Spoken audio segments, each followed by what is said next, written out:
This is the story of Esther and Michael, who met at 42 and 56, because their story wasn't just about finding each other, it was about becoming the people they were meant to be so they could finally meet one another. You see, Michael was a Navy musician, living what looked like the dream, touring the world, recording with legends, and chasing the spotlight. But behind all the noise was a deep silence, addiction, emptiness, and a soul searching for something real. Then one Friday in Hong Kong, he prayed to God for answers and found himself meeting a Chabad rabbi who happened to fill in on him for the very first time, ultimately changing his life forever. Now, Esther was raised in a warm Chabad home in Montreal, quite different from Michael. While many of her friends moved on to marriage and motherhood, she built a career in science, moved across the country, and quietly held space for something more. The years went on, birthdays passed, invitations came and went, and still she waited, not passively, but with strength. She didn't give up on her values or her dreams, and she certainly didn't give up on herself. And just when she found peace with the life she had, even though it wasn't the life she preferred, God sent Michael. A viral video, a wedding invitation left at the Ohel, a mutual friend in Cleveland, all little threads that could only be gently woven by God's timing. Michael and Esther's journey is proof that it's never too late for love, for purpose, or for the life you were always meant to live. Hello and welcome back to another special episode of Stories of Hope. This week's episode had the red carpet rolled out to them, literally from God. I'll leave you on that cliffhanger. You'll have to listen to the rest of the episode to hear more details, but mind blowing. And as we always promised, a demographic that we've never covered yet on the podcast. Now, before we start, I have to remind you, summer is here. So if you're a parent or a sibling who just enjoys being outside, then you must check out PZ Deals. I just checked out their app before I jumped on here, and they have a swing set on sale for 57% off. They have high fashion clothes. So you want to look your best during the best time of year, whether you like Lacoste, Saks, multiple brands, they have those too. We haven't really spoken about them yet, but if that's your thing, then check out PZ Deals. They have pots, pans, iPads, iPods, whatever you're looking for. You want to be ready for the summer? PZ Deals. So download the PZ Deals app, because with PZ Deals, you'll never pay full price again. So you all know I'm a big fan of recounted, and I'm really excited because my friend is getting married. And in addition to having bridal gowns and wedding gowns, they also have evening dresses. So recounted caters to anyone. If you're the friend, if you're the bride, if you're the sister or the parent, they are the top industry for bridal wear. They customize, tailor, and have beautiful, unique pieces that are just sitting there, ready for you to try them on. Conveniently located in Brooklyn, New York, and Lakewood, it's just like the best place to go to. And what's super cool is if you mention Stories of Hope, you get 5% off your beautiful piece. So go someplace where quality is not compromised and service is top notch so that you can look as beautiful as you deserve to feel at recounted. Check them out on Instagram to see their beautiful pieces, and check them out in your local city or drive down there. It'll be worth it to find that perfect piece that you've been looking for. Hi, I'm Tzipora Grodko, and this is the Stories of Hope podcast. Oh, this is really, really exciting. I'm grateful to be here today with Michael and Esther. And before we start, I have to let everyone know that before this episode even goes down, I know it's going to be spectacular, because this past week, although people must think like there's a line of people waiting to come on Stories of Hope, it's a really specific niche to find the story that the audience says they need to hear right now. And to be honest, I didn't have anyone for the upcoming week. And my Uncle Jeffrey, shout out to him, blessed soul, loved by many, reached out to me and said, I found this viral video of this inspiring individual who has tattoos and has a cool story and plays an instrument, but looks like a chassid, you have to reach out to him. And I checked my messages, and lo and behold, Michael had reached out to me in the past. I don't know how I missed it. I reach out thinking, there's no way he's available. Hi, would you be able to come in on Sunday in like 48 hours for an interview? And he said, well, actually, we live in Vegas, but Henderson, sorry, we live in Nevada. Vegas, yeah. I don't know what the cool people say, if they're very like Nevada or Vegas, but we live there, but we're here. We're here. We're actually going to be nearby on Sunday so we could come in. And I just appreciate how God, he's always dramatic, Yeah, but, to the last second. But I feel like there's just such obvious proof that he rolled out the red carpet in bringing the two of you here. And I'm really grateful that we get to share you with everyone else. So, Michael, let's start with you. Please help us understand where you come from and what made you who you are today. Well, I think actually what I would like to start with, if that's okay, is the reason why we were in the area is because today is Gimel Tammuz. It's the 31st anniversary of the Yortzeit for the Lubavitcher Rebbe, of which we are both Hasidim of.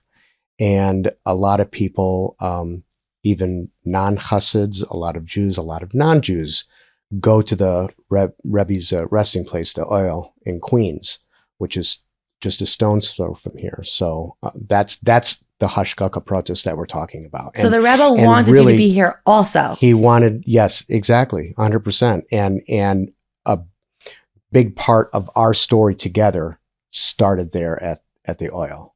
On Gimel Tammuz. On Gimel Tammuz, exactly 2 years ago today.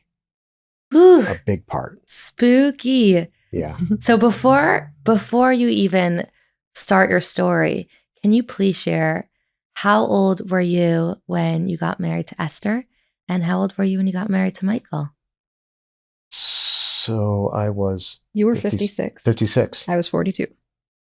Okay. Yeah. Thank you. And that's why I asked her, because I'm 56. Maybe you were 57. I don't remember. Around 56 or 57. I think I was... 56? 56. Yeah. Yeah. Oh, you had just turned 56. I just turned 56. Yeah. Okay, right. In January. Right, exactly. And then we got married in February. Yep. Yeah. Gimel Tammuz. That's a good place, I think, to start, actually. Your story. My story. Well, I don't know. What do you think? Your background. There's so many. So there's like, my story has like 3 threads. Okay.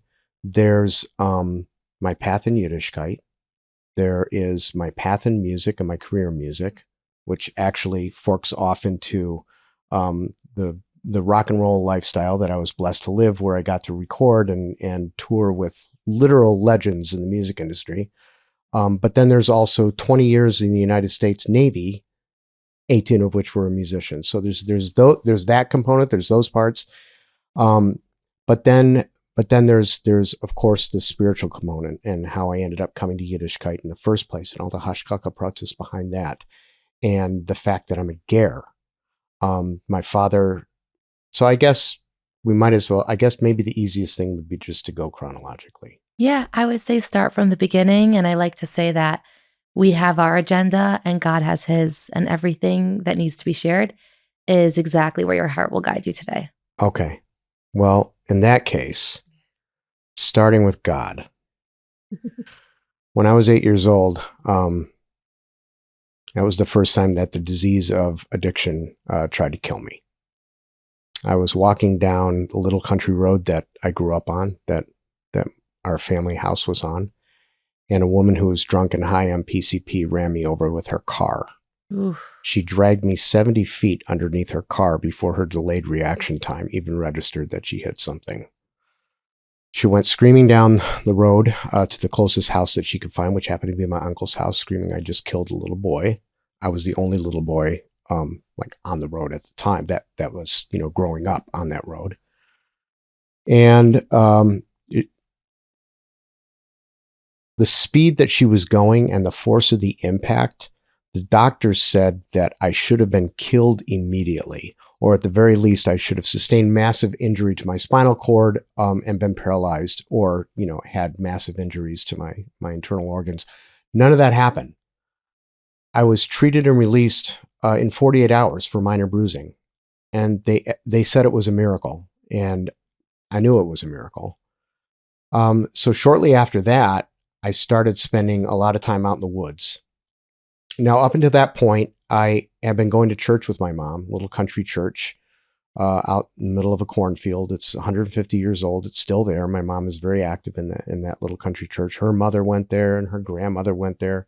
My mama's side, they've been farming that little plot of land for, I think, 5 generations now. And I never felt connected. You know, I felt warm. Like the people there were very warm and loving and caring. But like I would look up at this giant oil painting that they had in the front of the church of the classic blue-eyed, blonde-haired surfing Jesus, and not feel any kind of connection. Should I have said that? I don't know. Maybe I shouldn't have said that. Whatever feels natural. Okay, I'm just going with it. Yeah. All right. So what was the character from Star Wars? Anyhow. Ewan McGregor, Ewan McGregor from Star Wars. Anyhow, and I wouldn't necessarily feel any connection. I didn't know why. So after this accident happened, and I started spending all this time out in the woods, that was when I started feeling connected. And I didn't have a name for it, but I started feeling a presence that was taking care of me and cared for me and loved me. And I used to talk to it. I would tell it my problems and my stories and all the problems I was having in school and the problems I was having at home. And I would go out in the woods and literally open my heart out to this, whatever this thing was. And I didn't have a name for it. Mm-hmm. And, it wasn't until years later that I realized that it was God I was talking to. Mm. So that's really kind of where it started. So my father came from an observant community in Chicago. He was physically beaten by his stepdad. He went off the derech before his bar mitzvah, never made tshuva. And like I mentioned, my mom is not Jewish. My father was a complicated man. He was an artist, a brilliant writer, incredible black and white photographer. He has black and white photographs that are in the Ansel Adams private collection. Just brilliant man, but he was also probably undiagnosed bipolar and also an alcoholic. So we lived in an alcoholic home, which for anybody who's listening or watching and you know what I'm talking about, basically the entire family revolves around the alcoholic. And so while my dad was dealing with that, my mom was earning her black belt in codependency.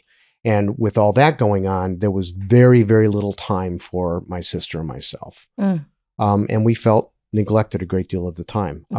When I was 11, my father's mother, my Bubby Ethel, came to live with us. Bubby Ethel.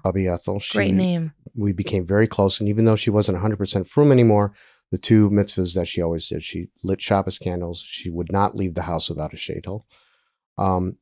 She came to live with us. She died a year later. It was devastating. It was my first time dealing with death. But brought my dad. My dad realized he needed to contact at Chevra Kaddish and all that. We found a shul, walked into the shul for the first time, and all of a sudden, everything started to click, start to make sense to me. About that same time, I started playing trumpet. I played piano for a couple of years. It didn't work out, but trumpet was, I immediately bonded with. And because I played piano, my parents forced me to take piano lessons. I could read music. So I had a head start. And I had a talent for it. God gave me a real talent for this. And I believe that it helped me through a lot of difficult times that my sister didn't get the help with, because during summers, I would be gone all summer at summer music camp. And then finally, when I was 14, I went to a performing arts high school. And it was a boarding school. It was like a yeshiva for musicians and dancers and artists and other Jewish kids for the first time in my life. I got to experience, kids my age that were also Jewish. Let's see. I graduated, got a full scholarship to the University of Miami in Florida. This was in the 1980s, and there was a substance that was very popular in Florida at the time. And I ended up with getting addicted to it, and I lost my scholarship, got kicked out, and I called my dad up. I said, this is what's happening. I was honest with my dad. He came home. My dad said, you have a discipline problem. So his recommendation was I go into the military. We did a little bit of research. We found out that there were Navy bands that hired musicians. I auditioned for the Navy band that was closest by, which is a Navy band in Great Lakes, passed the audition, and I joined the United States Navy as a trumpet player in 1988. What was that like? So on one hand, he was right. It really helped me get like a lot of I learned how to fold clothes, which I still do to this He makes day. the bed so well. I can make a mean bed. It taught me a sense of discipline as far as like having a schedule, having a routine, being on time for things. Became very, very ingrained in me. So it was good. And it kept me clean from drugs because they were doing random urinalysis testing. What it didn't do so well, though, was address the real problem. Because the first band I went to had a fully stocked bar at the band. And so really in recovery, we call it switching seats on the Titanic. All I did was I just switched seats on the Titanic. I went from using this substance to using this substance. And in this social situation, i.e. the United States Navy, it was perfectly socially acceptable to be drunk at noon at that time. It's not like that anymore, thank goodness. But at that time, it was like that. So I'm on a ship. Now it's 1993, and I'm really, really interested in Yiddishkeit, trying to learn something about Judaism. So I didn't know anything, no education whatsoever. It's 1993. Now this is a year before the first Gimel Thomas, which is an important point, I think. And I had a book. It was called To Life: A Celebration of Jewish Life, I think, by a conservative rabbi named Harold Kushner. It was a bestseller. It was like an intro to Judaism kind of book. And I just finished reading the chapter on Shabbos, Shabbat in the book. And I wanted to experience it.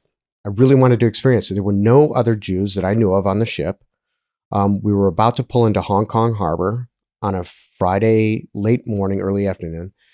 And I remember I went to the ship's chaplain, who was a Catholic priest, and I said, do you know if there's any synagogues in Hong Kong? He didn't know anything, and he had no way of finding out. We pulled into the harbor. I got off the ship. I found a phone booth, but the phone book was all in Chinese, so I had no way of knowing. This is, pre-internet, pre-cell phones. What do you do? So I didn't know what to do. I just want to echo your question. Do you know if there's a synagogue in Hong Kong? This is pre-Chabad awareness. Yeah. Because that would be the only synagogue in Hong Kong. Actually, you are incorrect. Actually, I found out this later. It's not where I ended up, but there was a very old Sephardic community, and there's like a 300-year-old synagogue. I could be wrong on that. The time frame here might be 200 years, but there's a very old Sephardic synagogue that is in Hong Kong. But I didn't know any of this at the time, and I was feeling very, very lonely. And I walked off the ship, and I was aching to experience this thing called Shabbat, right? And I found a public square, and I sat down, and I'm looking at just thousands of Chinese people running around, and the sun is starting to go down. And I closed my eyes, and I thought, I'm the only Jew in Hong Kong. And I opened my eyes, and there's a chassid running right in front of me. Yeah. Yeah. And I went running up to him, and I said, are you going to a synagogue? And he said, yeah. He grabs my arm. So now I'm looking for a synagogue, but we're heading straight for the Hilton Hotel. and we go into the Hilton Hotel. We go up to the second floor. We walk up to the second floor, and he opens the doors to a double suite, and there's the shliach, Rabbi Mordecai Avtzon, is standing there. And we walk in, and there's about a dozen men in there davening Kabbalah Shabbos, and I have no idea what they're doing. But he looked at me and he smiled, and the chassid who brought me in smiled, and I felt at home. My soul felt like it was at home. And I didn't have to work that weekend, so I just camped out all weekend, and I learned a little bit. Sunday morning comes around, Rabbi Avtzon asked me, did you have a bar mitzvah? I said, no. He said, did you put on, have you ever put on tefillin? I said, no. See, now it's important to keep in mind that at this point, I knew so little, I didn't realize halakhically I wasn't Jewish. In my mind, I had been identifying as a Jew since I was 12, since my grandmother died, since my bubby died. I identified as a Jew. I'm a Jew. And I didn't know otherwise. So he asked me, I don't know. He asked me I was Jewish, but he asked me if I answered no. So he pulls out tefillin. Obviously, if I'd known, I wouldn't. But then he never would have put tefillin on me. And he put tefillin on me. And the minute he starts wrapping the strap around my left arm, this spark is lit. And I feel this connection with something that to this day, I can't really explain what it could be, except possibly a connection to the Lubavitcher Rebbe. Because especially the mitzvah of tefillin was so near and dear. And he said it had such incredible power to change a man's life. And it did. It changed my life. It lit a spark. Now, fast forward 32 years later, I'm in Crown Heights. It's the week of our wedding. And it's the last day that we can be together. Now, at this point, I'm a full-on, fully from a chassid of the Lubavitcher Rebbe. And it's the last day that we can spend together before we have to separate for a week before our chuppah at 7:70. I decide I'm on a daven shacharit at 7:70. I come downstairs. I'm on East New York. Come downstairs. And of all things, I forgot my tefillin. So I run back upstairs, fourth floor. I grab my tefillin, come back down, open the door to East New York Avenue. Bam! I run into Rabbi Mordecai Avtson from Hong Kong. Crazy. I recognize him. And I said, Rabbi Avtson, he looks at me and he goes, do I know you? And I said, you're not going to believe this, but 32 years ago, you put tefillin on me and you changed my life. And then I proceeded to explain what was happening in a week.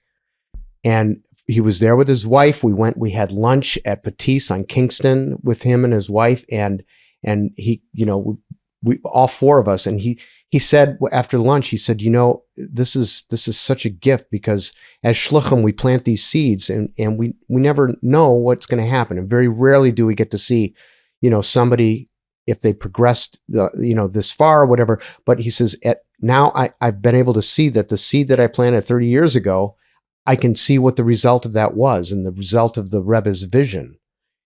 That is extraordinary. I mean, I think part of what makes it so hard to consistently try to do good is that oftentimes we don't see the outcome. And for him to see this gift of what one act that he didn't underestimate, that he went full throttle with so much love towards you and the empire it created is, I hope it's just so motivating for those that are out there to continue doing what they do. I hope so too. And to try their best doing it. And I'll pause you here. We'll be right back to this episode. But first, as promised, every week I give tzedakah in the merit of all those that are watching our podcast. And there's something you want. There's something you're hoping this podcast gives you. And in your honor, I am going to give tzedakah through my favorite app, the Kol Chabad Tzedakah Pushka app. It's so easy. With a click of a button, that's it. I'm done. And what's so awesome is that this app will then transfer the money to help support orphans who cannot pay for their wedding. It's a win-win. So join me in this special mitzvah by downloading the Tzedakah app today and being a part of an amazing cause. You have to check out Pizza Biza, making fresh hot pizzas on the spot by their professional chefs, indoor or outdoor in their pizza ovens, meat or dairy, plus full catering around the tri-state area and Florida. Specializing in events with several hundred people with no lines. You heard right. Full menu. You have to check them out on Instagram at Pizza Biza and visit them at pizzabiza.com. Pizza's my favorite food, so please invite me, Pizza Biza, on Instagram and check them out at pizzabiza.com. These are the people you want to call. Pizza Biza. I'll see you at my next event. I'll go back to 30 years ago. You are what age at that time? 22. You were 22. Yeah. Okay. My dear Esther, tell us where you were at 22. You mean when I was 22 or when I was 22 or when you were 22? When I was 22. Yeah. I was where you were from, what your life was like. Much simpler story. Yeah. Not as many twists and turns. So I grew up in Montreal from family, from birth. Went to Beis Rivka. Had the usual background, nothing colorful. At 22, though, I was at Turo studying biology, which was unusual. Most of my friends were on track to become educators, to go on shlichus, to have those kinds of roles. I was not interested in that. I was interested in science. I wanted to be an astrophysicist. I wanted to be an astronaut. Turo only had biology as a science major. Yeah, I feel like Turo didn't have any Yeah. astronaut degrees They did as an not. option of availability. I wanted to major in physics and astronomy, but I was at Turo, which was the only option for me at the time, given my background. And We're sorry to interrupt you. Yeah. Did you explore NASA? Interesting. Later on, I actually applied for a grant at NASA that was looking for researchers that were interested in exploring life on other planets, but I did not get that grant. But that was an interesting point. Yeah.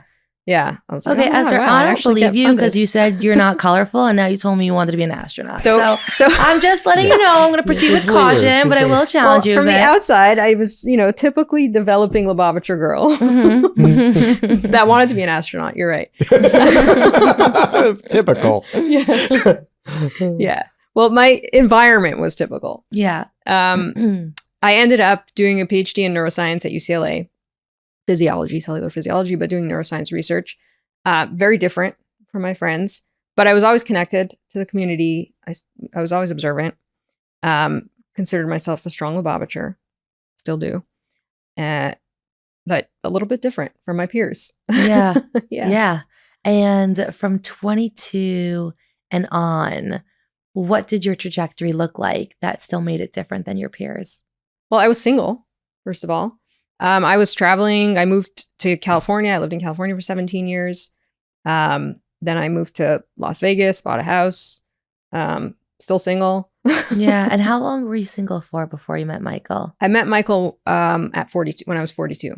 So please, I would love to hear, how did you navigate through that challenge of having your friends get married, having your friends have children, and even maybe being in a position where you saw your friends' children get married? Yeah, a couple of my friends' children have got married the past 2 weeks. A couple of them are grandmothers. Yeah. So can you please help me understand, how did you manage through that? It's probably a combination of personality, like inner strength that I had to develop, and having my career.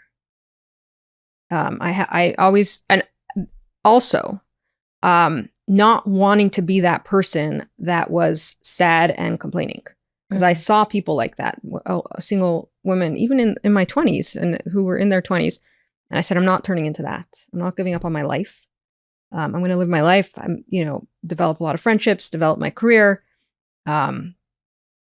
connect to communities, contribute to communities, be joyful. It was always important for me to be joyful, to enjoy what I have. Mm-hmm. There were very hard times, of course. I'm kind of sugarcoating it, but it's very important for me to be positive. Yeah. So that was, I think, part of how I did it. There's also the personality factor. Like, I'm kind of what's the word? Like rebellious in a way. Like, whatever everyone's doing, I want to do the opposite. So it helped me when I was living in like non-Jewish environments or working in non-Jewish environments. I was like the religious one. I feel like if I lived here in New York around other Jews, I would want to leave. Which I did. I did leave. Yeah.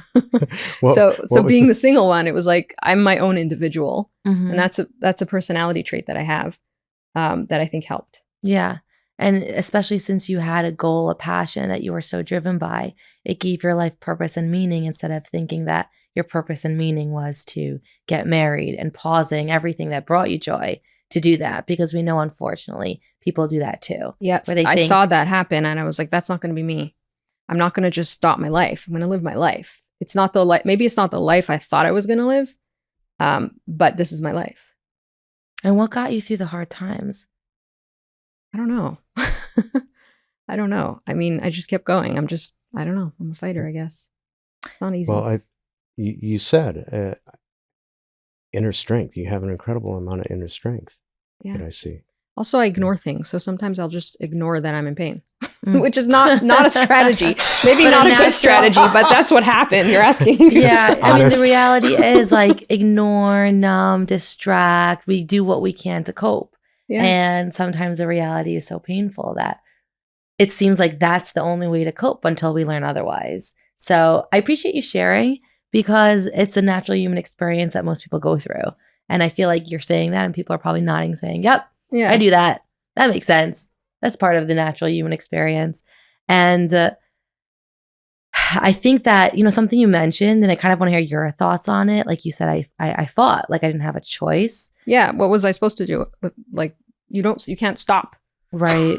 You're just in that experience. You go through it. Yeah. But you know what? I think that you can choose to, as you mentioned, struggle through it and not fight. And it sounds like you fought. And in that regard, you chose to fight. And that's something I respect, because they're both painful. Like fighting is painful and also not fighting is painful. Yeah. So that's interesting. So I did give up at one point when it was too hard because I did not like dating. Really. I mean, I don't know if anybody does, but it takes so much energy, so draining. So like about a year or two before I met him, I was done. No more. Done. And so I stopped. I just stopped. I bought my house. I was like, cutting my losses. I'm done. It's like more painful to date than to be single. But then I realized, I wasn't sure if I was going to talk about this, but I'm going to talk about this. Okay. Because I think it's important. It's an important thing that people should know about. Then I realized I wasn't done. Like I wasn't okay. And I learned about a process called ambiguous loss. It's like the loss is there, but it's not there. You don't know if it's there or not. And there's a certain, so after I gave up and I realized I was still in pain, I learned about this. And I learned that there's a certain type of grieving you have to do for ambiguous loss. It's not a straight grieving of let's say you lost a child, God forbid. Someone lost a child, it's done, it's finished. The child's not coming back. That kind of grief, as horrible as it is, it's final. Like maybe it will last a long time, but at some point it will end. Like that. Okay, it's never going to end, but like at some point, you can move on with your life. But the kind of grief that you have to go through when it's an ambiguous loss is different. You're accepting that you're always going to be in pain. You're accepting that this is always going to hurt. You don't know what's going to happen. You don't know if you're going to have a resolution or not. You don't know if that's going to happen. You're always going to grieve, but I had to come to some place where I was okay with that and I was able to live my life. I couldn't date because I wasn't grieving, and I couldn't grieve because because it was ambiguous. Like, am I going to meet this person or not? So it was complicated. It took a year for me to get to the point where I was like, I think I'm okay now.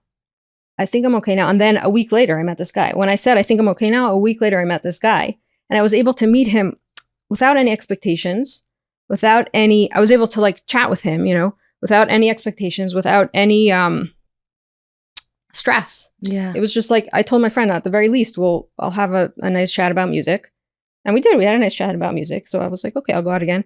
And the first few weeks that we were dating, I was just like, yeah, he's a nice guy. I'm enjoying my time with him. And then after a few weeks, then I realized, wow, this is happening. Like then I was October 7th happened. Yeah. Yeah, that's a separate story. And we accelerated it because of October 7th. But yeah. Yeah. And thank you so much for sharing that. I think what you were mentioning before is that when there's a grief, that there's clear permanency, it's definitive. Yeah. And so there's almost this focal point of how to grieve. But when someone is seeking something that they feel they need and they don't have it, and they don't know when it's going to happen, but yet there is a sense of grief of all that they've lost, the ambiguous grief, is that what you labeled There's it? ambiguous loss. Ambiguous loss. And you have to grieve in a different way. They use it also for people who are struggling with infertility. And they have this idea of this child that they want to have. And like the child exists in their mind, but it doesn't exist. They don't know if they're going to have the child or not.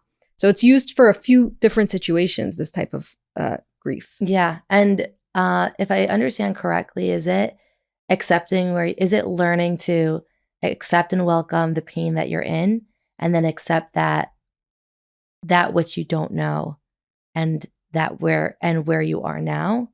Like, that's a big part of it. It's accepting that you're always going to be in pain. Mm-hmm. You don't know what's going to happen. You have to accept that you don't know what's going to happen, that it's ambiguous. Wow. And at some point, you're able to, when you do this work, you're able to be at peace with it, even in pain. And what does the work look like? Oh gosh, a lot of work with a therapist. The right therapist. The right therapist. And interestingly, the therapist I worked with, Was not a specialist in that, but he worked with me to learn about it. And you know, a good therapist is a good therapist, so they'll figure it out. Yeah. And do you think you would have met Michael if you didn't do this work? Well, I don't know if met is the right word. I may have met him, but I may have been in a very different state of mind. Ah. Much more cynical, because I have a tendency towards cynicism. So I might have been much more cynical. Maybe I would have said no to him. I don't know. Yeah. It would have been a different situation. I think differently. I have like you know, I see everything from like a kind of a Hasidic spiritual, and I see, you know, so when she first told me the story, I was like, oh, so you made a Kaylee. You know, by doing this work, by doing this incredibly difficult, challenging work, Yeah. it created a Kaylee. So I don't know. Maybe I'm wrong. But That's beautiful. That could be very well one layer, you know, Shiva, what is it? Shivan Panamatera. This is one layer of reality. right. I mean, 100%. When you're a different Kaylee and you've taped up the holes that were leaking good things that you wanted to hold on to, now those things won't leave. So I love combining the two forces together. Yeah. I love that. So this is really powerful. We haven't spoken about it yet on the podcast, and I appreciate you sharing it. It also just gives so much voice and validation to those who don't have words to describe that pain, and for the people in their life who love them and care about them and may think like, well, why is it so hard? Or I just don't understand. Just try to conceptualize and wrap your head around this idea of there's loss that you're grieving, but you're trying to exercise hope. But you also are trying to have peace of mind and accepting that if nothing changed, I'm okay. But yet I don't want to become negative and cynical, because then I won't be able to enjoy life. But how can I be hopeful and not disappointed?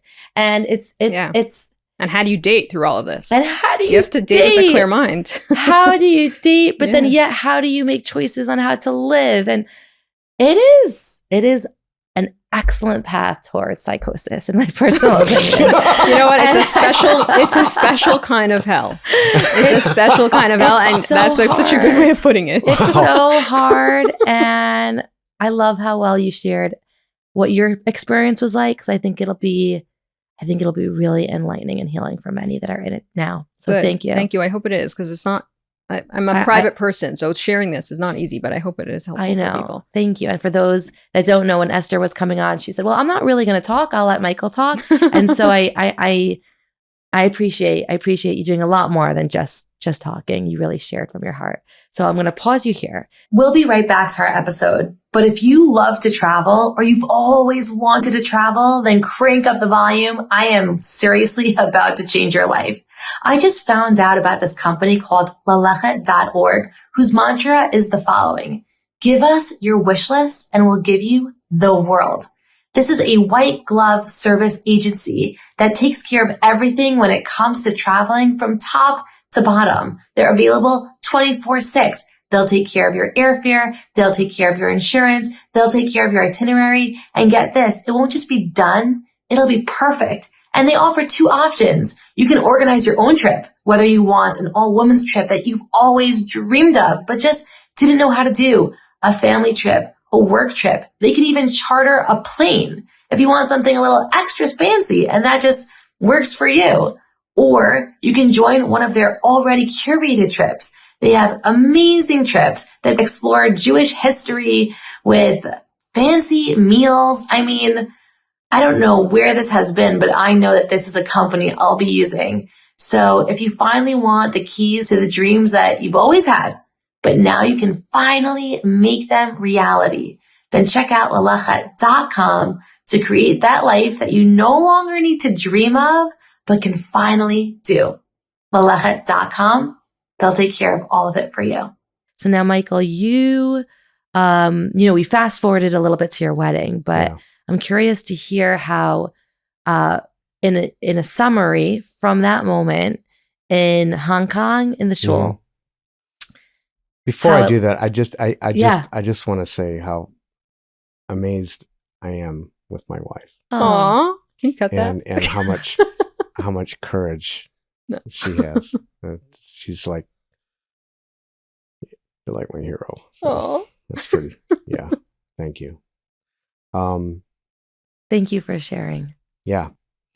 Wow. So where were we? So your wife's your hero.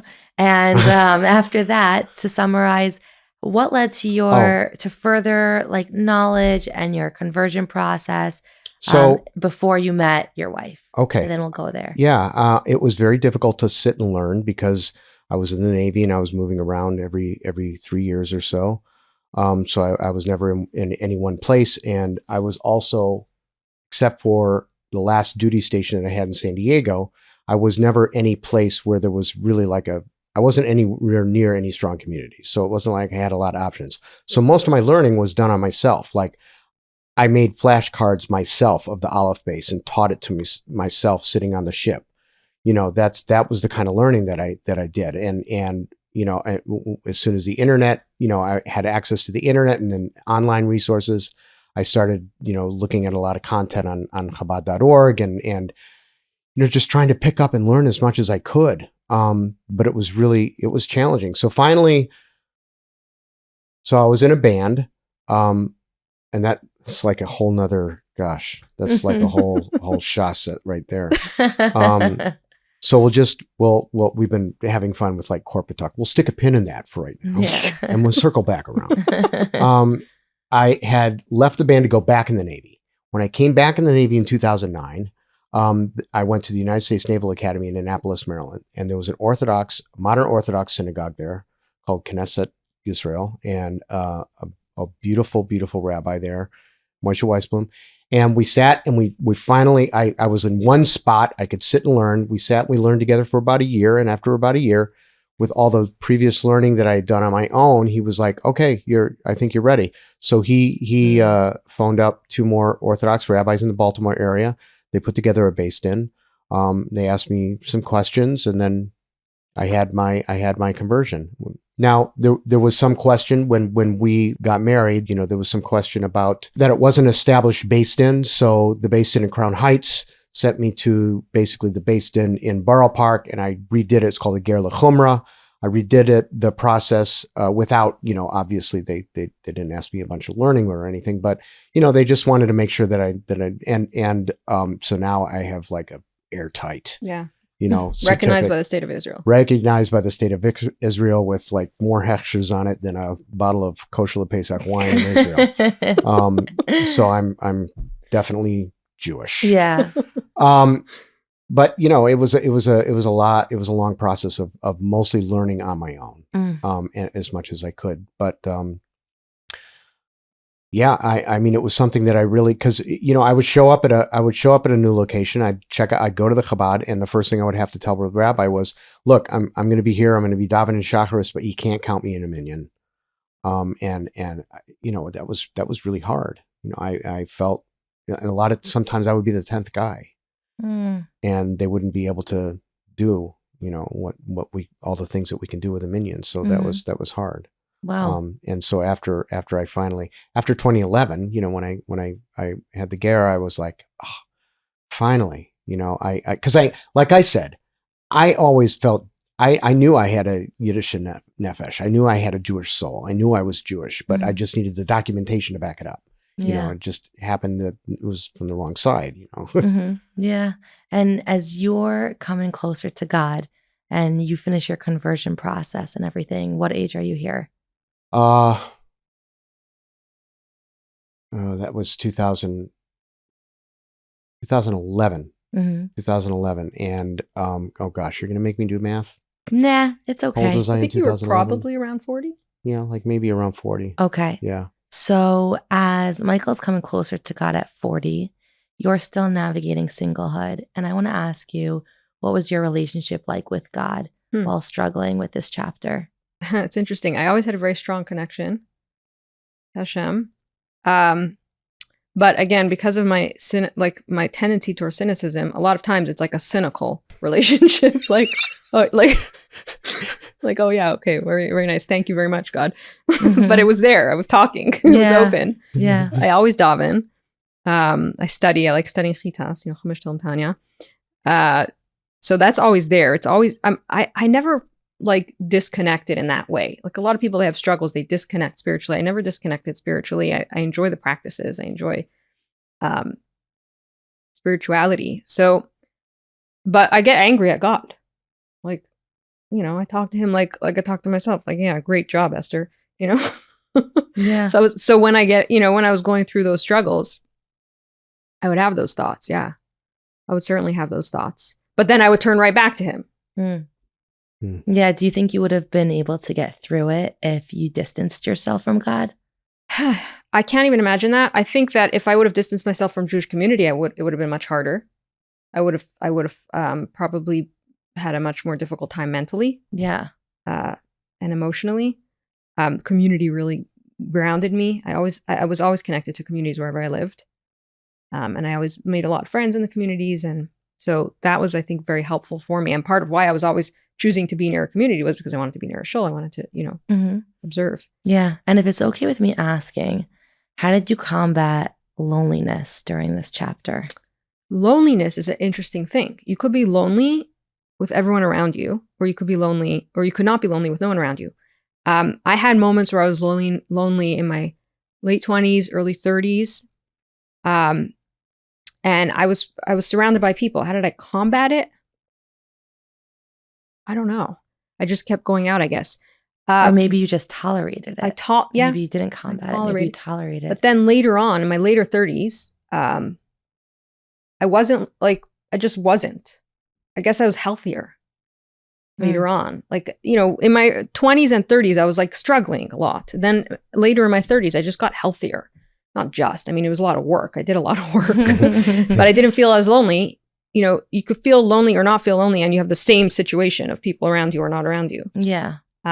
I always try to I'm not a person that has a ton of friends, but I have a few good friends. So that's important to me, to foster those friendships. And work, of course, helps. And it could be a drug, or it could be, could be a good thing or a bad thing. Sometimes I probably overused it and worked too much just to kind of distract myself.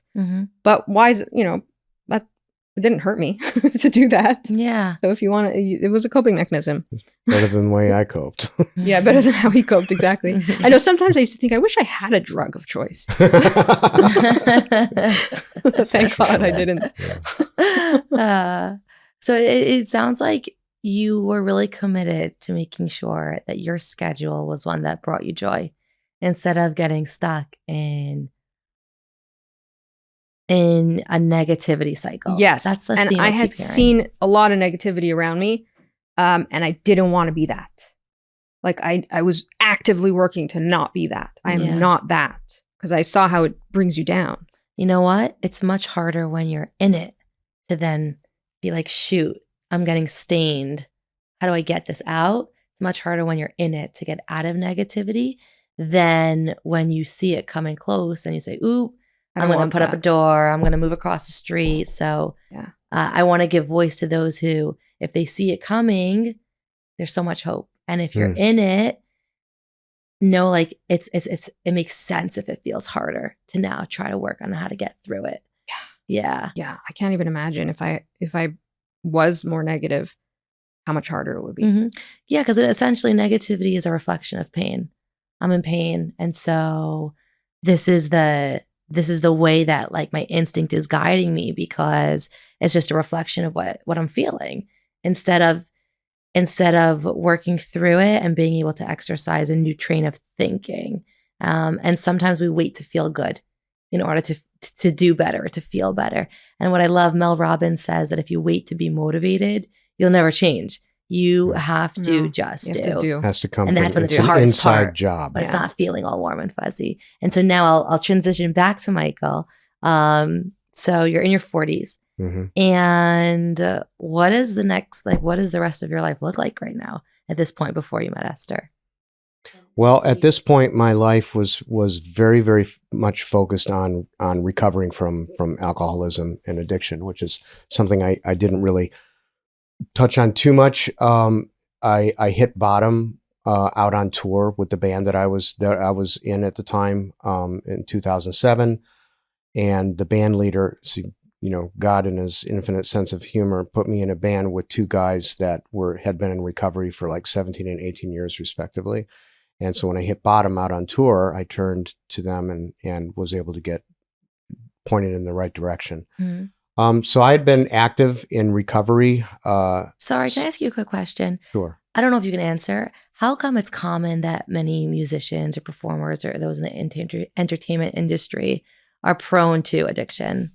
Here's what I think, and As someone that's been there. Yeah. I've thought about this. So I think that people who are prone to artistic expression, anyways, Mm-hmm. have a natural tendency to be sensitive souls. Sensitive souls, and I'm going to be paraphrasing my mashpia, Rabbi Shais Taub, who published this book, God of Our Understanding, Jewish Spirituality and Recovery from Addiction. Sensitive souls have a harder time with the feeling of disconnection from God, the disconnection from the oneness, right? We experience existential angst. Existence hurts.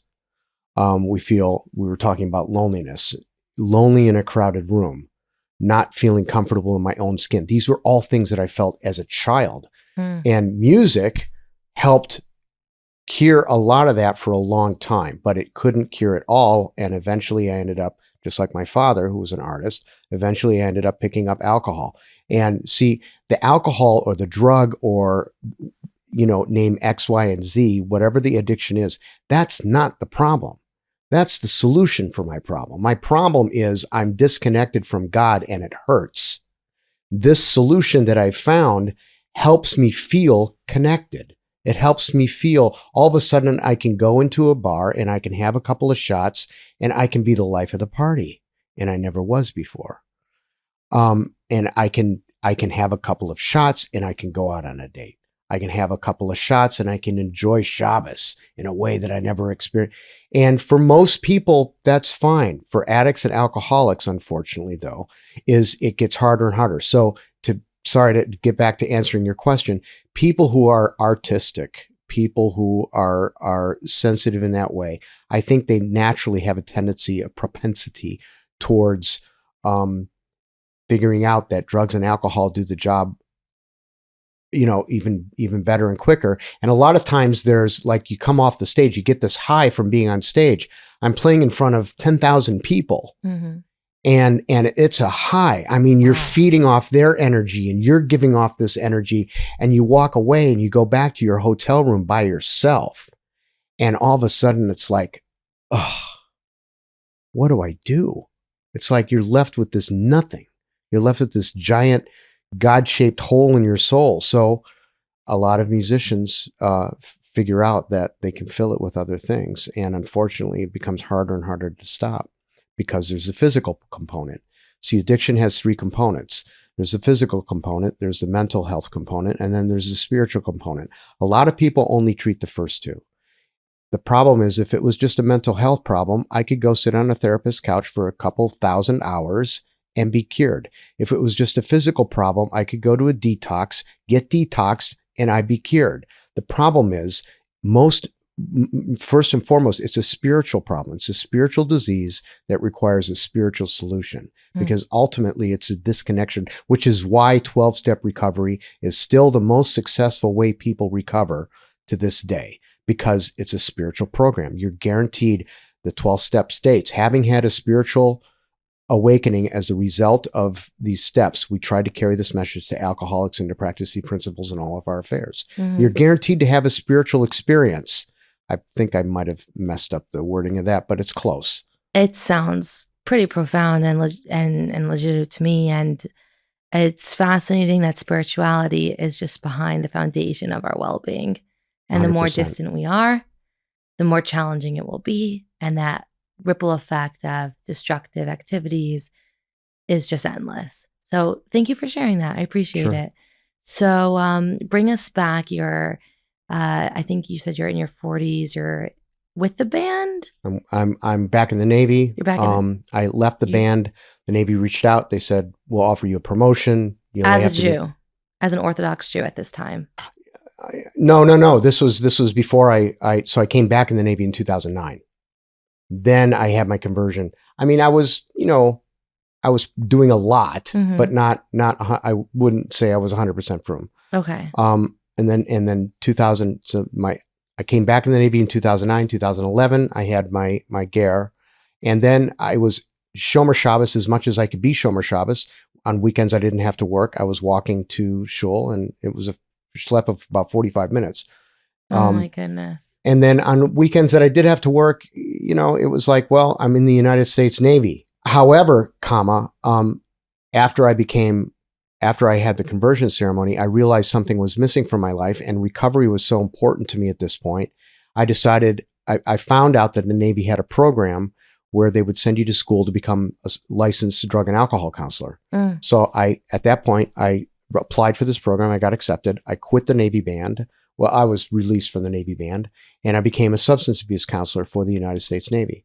Most of my patients were dual diagnosed with combat PTSD. They were coming back from combat with alcoholism, and that was my demographic that I was working with to try to help. Wow. I feel extremely boring Yeah. talking to the two of you, and I think I got a little something. Wow. So to pause you there. Okay. Yeah, there's a lot. I know. To pause you there. Today, you're a chassid of the Rebbe. I'm a chassid of the Rebbe, 100%. Is there a way you can share with us, How? in a few minutes, how that transpired in your story? Well, I mean, it really goes all the way back to what happened in Hong Kong. That was the start of course. it. Yeah. And then the more I learned, the more I started learning a little bit about Hasidus and about Tanya, the more drawn to that particular path in Judaism, as opposed to other paths that I didn't necessarily vibe as much with. I think as an artist and as a musician, Hasidus just spoke to me in a way that nothing else really did. Well, what I'm thinking is like, Esther's Chabad. So you had to, if you're meant for Esther, that had to speak to you. And I'll actually transition back. 100%. So Gimel Thomas 2 years ago. Gimel Thomas again. Yeah. 2 years ago. Wow. I go to the oil and I read my pon and I tear it up. And then as soon as I walk outside of the oil, I look down at the ground right next to the oil, and there's a white piece of paper with a trumpet on it. And that's the instrument I play. That's the instrument that I've made my life's work. The reason why I went to the oil in the first place was because I had decided to quit Tower of Power, this band that I love, this band whose albums I collected, because I had to keep Shabbos. I had to keep Yontif. I'd experienced it a little bit before, but going back out onto the road as a touring musician, it just was not working for me. And I loved the band, I loved the music, but so I made this difficult decision to quit the band to be able to keep Shabbos and Yontif. And I decided I'm going to go. I've never been to the Rebbe's oil on Gimel Thomas. I'm going to go to the Rebbe. I'm going to ask for a baracha for strength moving forward. I actually asked for 2 barachas. But the first one was the only one I made public, which was the baracha that I asked for strength moving forward, quitting the band. I walk out of the oil, and there on the caver, just right immediately outside of the oil, is this piece of paper with a trumpet on it. So I took a picture of it. My Mashpia Rabbi Taub reposted it. It went viral in the Lubavitch world. And then somebody who had a family member. It turned out it was a wedding invitation. Someone saw it and said, "Oh, that's my sister's wedding invitation." Right. And I didn't know that. And that was the second baracha that I'd asked for. I asked the Rebbe to help so I could have a baracha for strength moving forward, quitting the band. That was the one I made public. And then privately, I asked for a shidduch baracha. Oh my God. And when I found out that it was a wedding invitation, okay, so a few weeks later, Rabbi Taub has a guest speaking engagement in Cleveland, Ohio. Take it, Esther. Okay. So I have a very close friend that I spent every Shabbos with for 10 years in San Diego. Her name is Chana Golda. And she had just moved to Cleveland and I moved to Las Vegas. Okay. He's with Rabbi Taub at the speaking engagement. Rabbi Taub starts telling the story that happened to him at the Ayal on Gimel Tammuz, the bracha. And then he says, well, the guy's right here. Why don't you get up and tell the story? So he starts telling the story. And my friend Chana Golda is there. She wouldn't have been there if it had been a year before, which was supposed to be a year before. I wouldn't have been there. He wouldn't have been there. And she's listening to this. And Now, what happened in the 10 years that you guys were like she best never friends? set me up in 10 years. Never tried to set me up. She sees him and she's just like something. So she as soon as he's done talking, she like makes a beeline for him and she's like, "Are you still single? I have somebody you have to meet."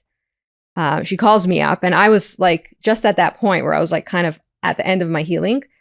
And she was all excited. I'm like, CG, calm down. CG for short. CG, calm down. Like, I've been dating for 20 years. Like, it's, nothing ever happened. So fine, I'll meet him, but calm down.